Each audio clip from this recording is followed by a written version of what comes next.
तर example number 3 is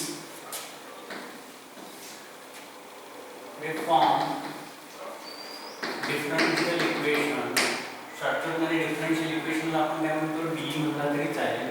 Form differential equation if y equal to a e raised to 3x plus b e raised to minus 2x बरोबर.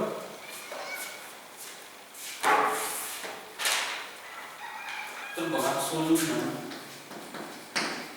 काय दिले given function given y equal to काय दिला रे a e raised to 3x plus b e raised to minus 2x बरोबर.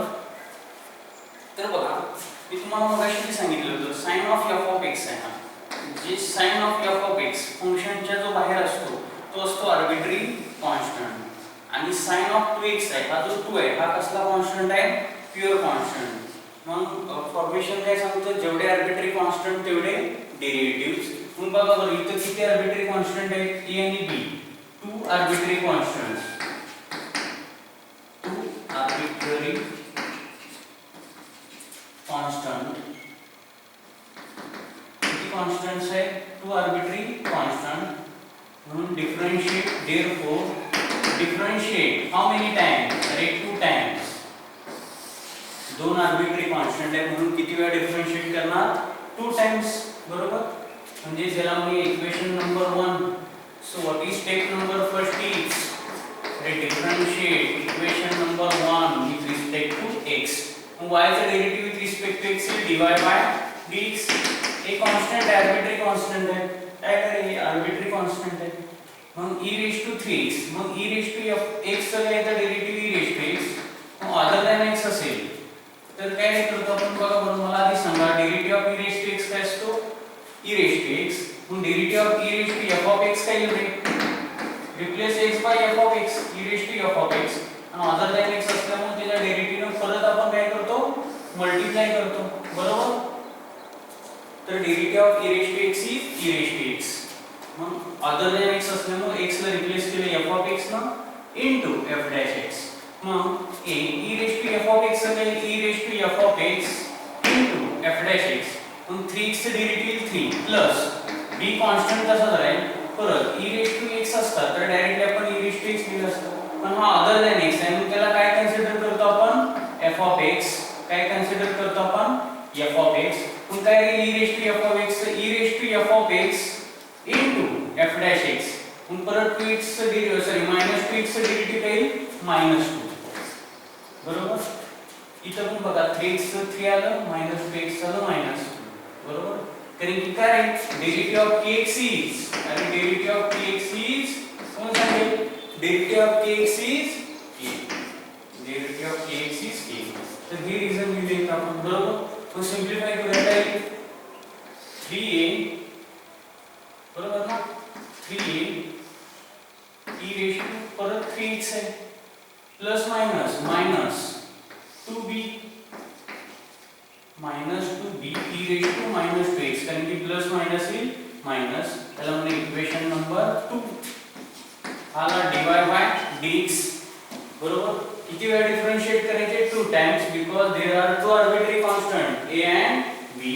So what is step number 2 is again differentiate equation number 2 with respect to x. when dy by dx चा derivative is d2y by dx square or d square y by dx square. आता 3 constant आहे इथे परत e raised to 3x आला परत याला f of x consider करूया कारण की अदर दॅन x आहे. मग आपल्याला माहिती आहे e raised to f of x चा डेरिव्हेटिव्ह काय आहे e raised to f of x into f dash x म्हणजे ते e raised to f of x. f of x कोण आहे 3x आणि परत 3x चे डेरिव्हेटिव्ह म्हणजे f dash x. 3x चे डेरिव्हेटिव्ह 3 कारण की kx चे डेरिव्हेटिव्ह k येतं म्हणून 3x चे derivative 3 minus 2b constant as it is परत e raised to minus 2x आहे. मग अदर दॅन x असेल तर त्याला काय कन्सिडर करतोय आपण f of x म्हणजे परत e raised to f of x चे डेरिव्हेटिव्ह आहे e raised to f of x into f dash x म्हणजे इथं काय e raised to f of x is -2x आणि परत -2x चे डेरिव्हेटिव्ह आहे -2 मायनस 2 येईल बरोबर ना. म्हणजेच काय 3 into 3 3 अरे 9a e raised to 3x हा -2 into -2 काय येईल plus 4b e raised to -2x त्याला म्हणजे इक्वेशन नंबर 3 हा मिळाला d2y dx². तर इथे बघा जे प्युअर कॉन्स्टंट आहे ते डिफरंट आहे त्यामुळे याला y च्या फॉर्म मध्ये आपल्याला आणता येत नाही. तर जे लास्ट एक्झाम्पल होती इथं काय होतं 2 2 होतं सेम होता कोएफिशिएंट x चा. इथं 3 इथं 2 आहे त्यामुळे -2 आहे. मग आपल्याला हे कन्सिस्टन्सी कंडिशनला सोडवावं लागेल. म्हणजेच काय म्हणू शकतो आपण these equations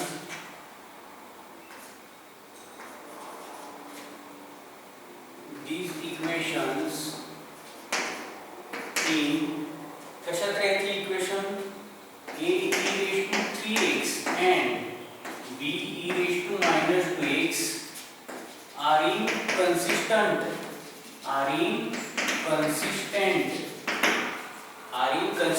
therefore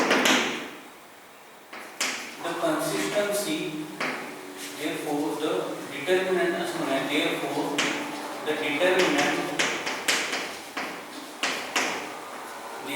the determinant of their consistency is 0. Determinant form मध्ये म्हणून आपल्याला डिटर्मिनंट कॅल्क्युलेट करावा लागेल 0 because these three equations are inconsistent. Equation number 1, 2 and 3. म्हणजेच काय बघा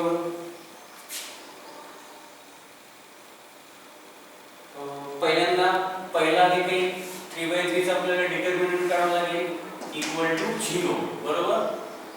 म्हणजेच काही y dy by dx d2y by dx² बरोबर y dy by dx and d2y by dx². हा पहिला कॉलम वाइज भी आपण बरोबर. आता आपण काय लिहितो कोएफिशिएंट काय लिहिले 1 1 बरोबर ना. म्हणजे 1 1. आता त्याला LHS ला घेतल्यामुळे काही साइन चेंज होईल कारण की इक्वेट काय करतोय आपण 0 म्हणून हे साइन बदललं. दोन्ही +1 आहे LHS ला आल्यावर -1 होतील. आता सेकंड इक्वेशन बघा dy by dx हा जो +3 तो काय होईल इकडे आल्यावर -3 आणि हा -2 आहे तो होईल +2 म्हणजेच काही -3 आणि +2. आता d2y by dx² बघा त्याचा +9 become -9 बरोबर. +9 become -9 and +4 become -4 म्हणजे जे -9 -4 equal to 0. तर समजलं का ही झाली कन्सिस्टन्सी बरोबर. तर मग सॉल्व करूया का. कसं सॉल्व करतोय बरोबर आहे आणि मधल्याचा साइन चेंज करतो म्हणजेच काय लिहितो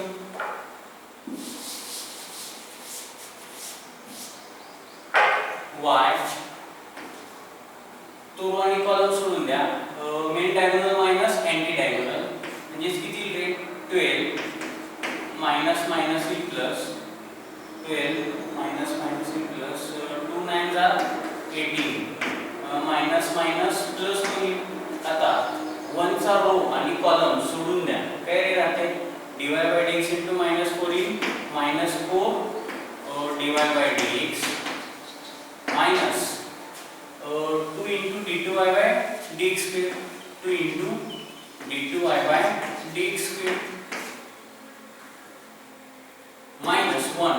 आता -1 चा रो आणि कॉलम सोडून द्या कसं सॉल्व होईल -9 dy by dx minus minus plus येईल म्हणजे main diagonal minus anti diagonal म्हणजे इथं -9 dy by dx इथं मायनस आणि हा मायनस काय होईल plus 3 d2y by dx² equal to 0.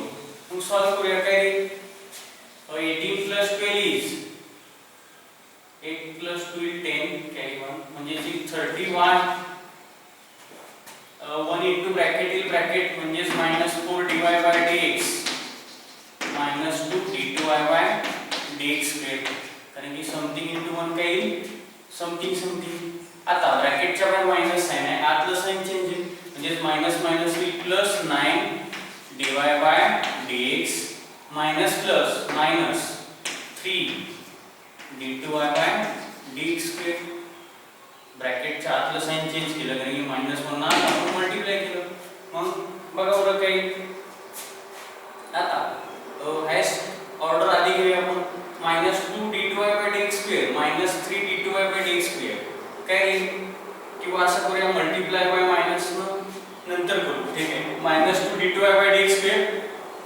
-3 d2y by dx square काय येईल अरे -2 -3 -5 d2y by dx स्क्वेअर हे झालं सेकंड ऑर्डर फर्स्ट ऑर्डर काय येईल 9 dy by dx plus 9 dy by dx minus 4 dy by dx म्हणजेच काही plus 9 dy by dx minus 4 dy by dx काही 9 minus 4 is plus 5 dy by dx बघा 9 dy by dx मधून 4 dy by dx गेले 5 dy by dx राहील plus काय लिहितो 30y equal to 0 आता आपल्याला इथं प्लस आणायचे म्हणून -5 ने डिवाइड करूया म्हणून असं करूया डिवाइड ईच टर्म बाय अरे -5 मग -5 ने डिवाइड केलं -5 get cancel we get d2y by dx square आता plus 5 by -5 -1 5 get cancel plus minus dy by dx minus देखिए प्लस माइनस ही माइनस 30 y divided by 5 किती रे 5 6 5 into 6 30 y equal to 0 तर हे काय मिळेल आपल्याला which is required differential equation